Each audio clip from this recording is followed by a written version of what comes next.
Yossi Gozlan, founder, host, writer, and do it all for Third Apron. How's it going this morning?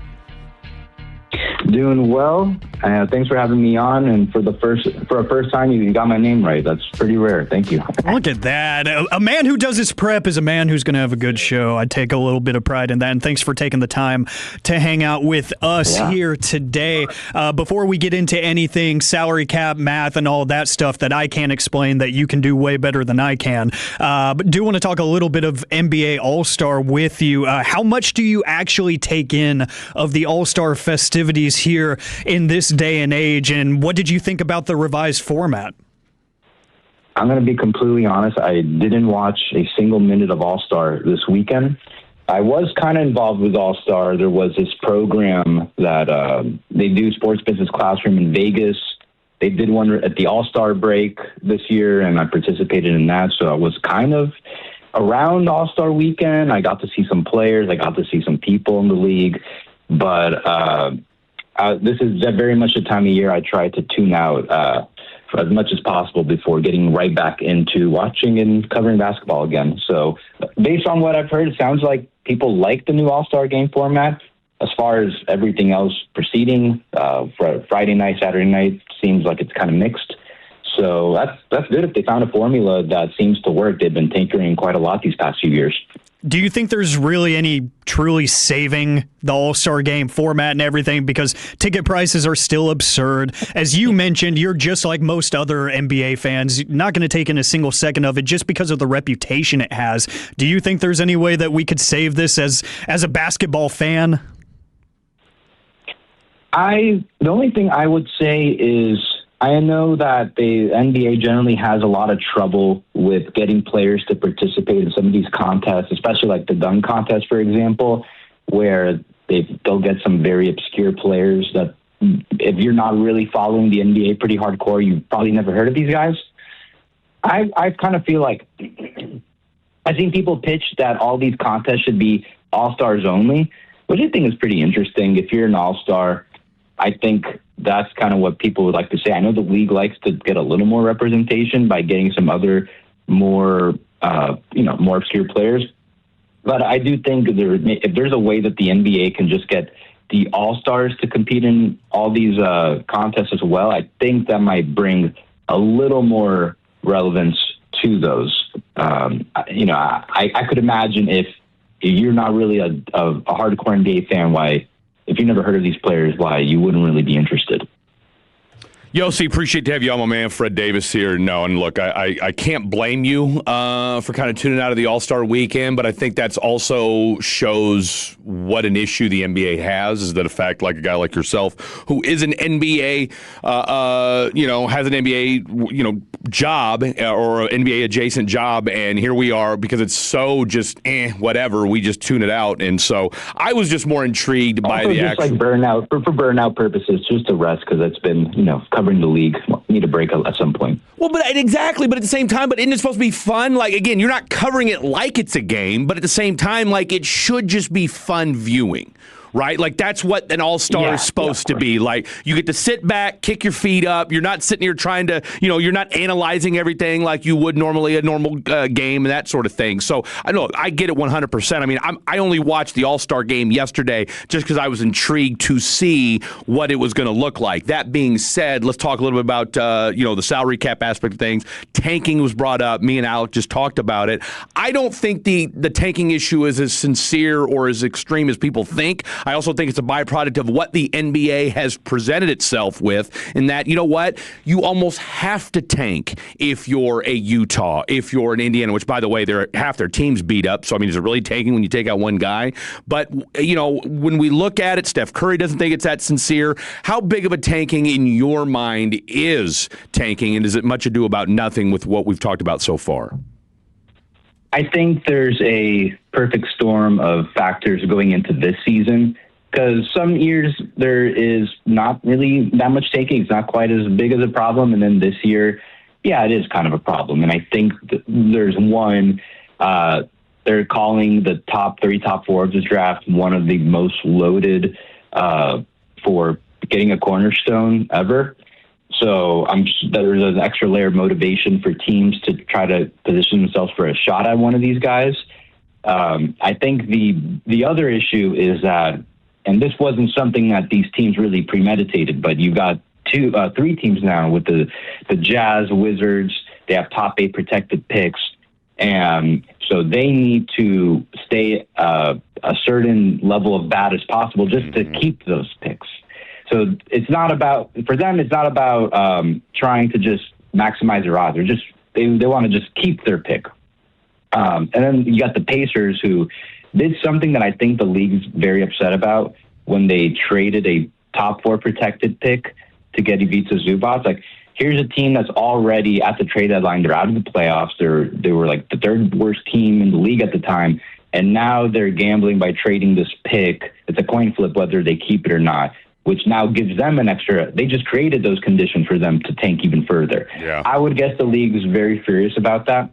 And I think it's going to push them more towards eliminating pick protections, which I've kind of come around on.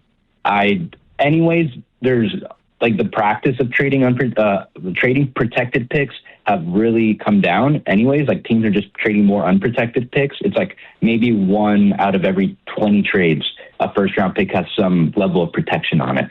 So I'm okay. I think if you could have, and again, like we've never seen like 3 teams with this level of protection having to do this, go to these means to protect their pick. But I think it's okay if you eliminate protections if it means that you're going to try to eliminate these scenarios from happening again. But in the grand scheme of things, I do feel like flattening the odds has inadvertently led to more teams wanting to position themselves for the lottery, because we've seen in the past few years, the Hawks, they were like the 10th worst team. They got number 1. The Mavs were the 12th worst team. I think they got number 1.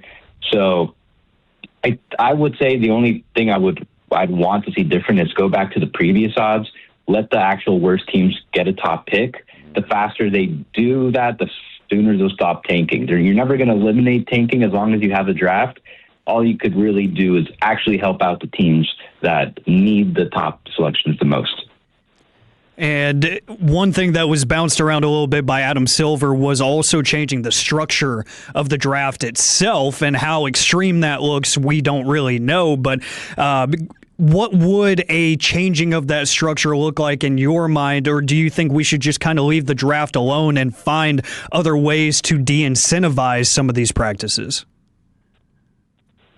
I don't know what else you could do. I've seen a lot of people throw out some ideas, and I think most of the ideas being thrown out are pretty bad or have a lot of unintended consequences.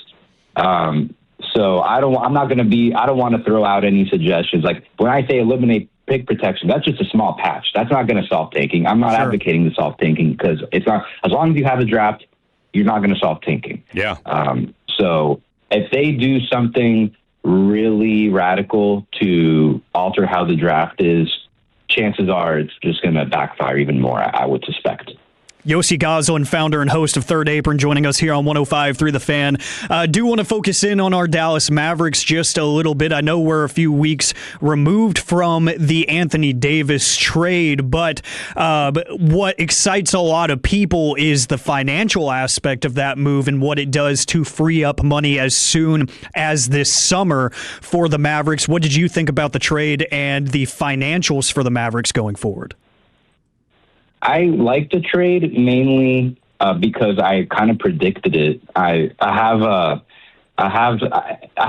podcast, my show, where me and my co-host Sam, we do fake trades with each other, and I actually texted this privately to him, and I felt like it wasn't a priority to talk about. I thought it was like a little too out there for the Wizards to go after AD, but I basically predicted like 5 of the 8 players that would be involved. So I like that I was kind of on the nose about that. And it was basically the same purpose, where the Mavs, the main thing they do is save a bunch of money. So there's a sunk cost going on where if Nico was probably still running the Mavericks, he wouldn't accept this type of trade. He would, if he was going to have to trade Davis, he'd probably try to wait for a lot more. But now that he's gone, whoever's in charge, they don't, it doesn't really, there is no emotional aspect to getting as much value as possible. They concluded that we need to build around Cooper Flagg, and we need to get the best players around him. And the fastest way to do that is to get off Anthony Davis's contract. And this trade saved so much money for the Mavs, both this year and in the long term, like immediately. And the reason the Wizards were able to do that was because they had all these extra trade exceptions. They had a lot. And so they were able to trade all those guys that they sent out. That all works for Davis. But then how do you take back all these other players like Russell, Hardy? They have all these trade exceptions. So they just absorb those guys in there. So they've taken just enough money for the Mavericks to get under the first apron, under the luxury tax. They saved like $50 or almost close to $60 million this year. And then it's just like close enough for the Wizards not to get over the luxury tax. So it works as a two-team trade. It's really nice. It's really creative.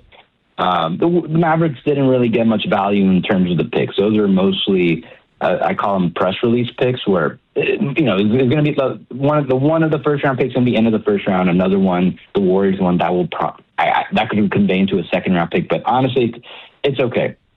I think that they need to get this flexibility as soon as possible, because now that they don't have control of their picks over the next few years, they need to start focusing on what's best for Cooper. And I think that they are in a much better position now to find the players that they could surround him to help him be as successful as possible.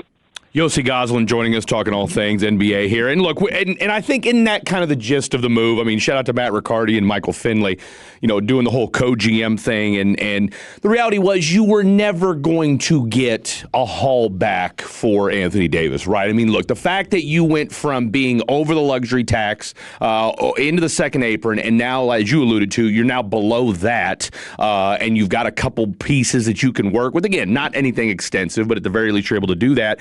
That being said, what do you see? How attractive outside of Cooper Flagg with everything moving forward? The scuttlebutt about, hey, will they move to Vegas? Mark Cuban's throwing his snout back into things again. Like, how attractive is this Dallas Maverick role as far as a GM is concerned? And do you see any situation or any kind of event where they would try to move this team to Las Vegas?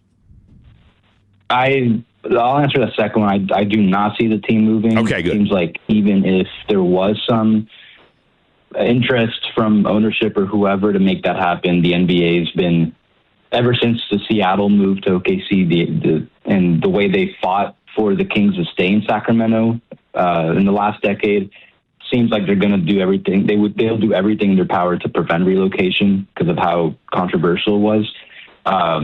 As far as I would say that, any job where your cornerstone is Cooper Flagg, I think that'd be very appealing to any executive who, if there is an opening, if they want to hire someone else to be the new lead man, it would be very challenging. Like I said, the Mavericks don't have control over their draft until 2030. So it's going to be a challenge, but I think it's going to have to be kind of slow. There's going to be some years where, unfortunately, maybe they convey a valuable pick, but they have some options now. And I think the best thing they can do is try to add as many assets as possible, like as many draft picks as possible. One other thing, the Anthony Davis trade created, for example, they got a very big trade exception, almost $21 million. So they can take in a player making up into that amount. Now, they could try to bring in players that would be good and could help Cooper and help them win games, but also they could take on some bad money, some bad contracts that maybe other team wants, and get some more draft picks from there. That's what the Wizards did when they were in a hole. They had traded Bradley, and when they traded Bradley Beal, they just got like a bunch of seconds, and they just started from there. And that's kind of that's where the Mavericks should start focusing on. Try to get more picks, means you have more chances at drafting other young pieces who can grow with Cooper. And that trade exception, they have a couple other trade exceptions, could help them stockpile more picks. Yossi, we appreciate the time and all of the insight. My man, you have yourself a good President's Day, all right? Likewise. Thanks for having me on. Absolutely. And there he goes on the D&M Leasing Hotline. Yossi Gozlan, founder, host, and do it all, man, for Third Apron. You can check out his work there at Third Apron.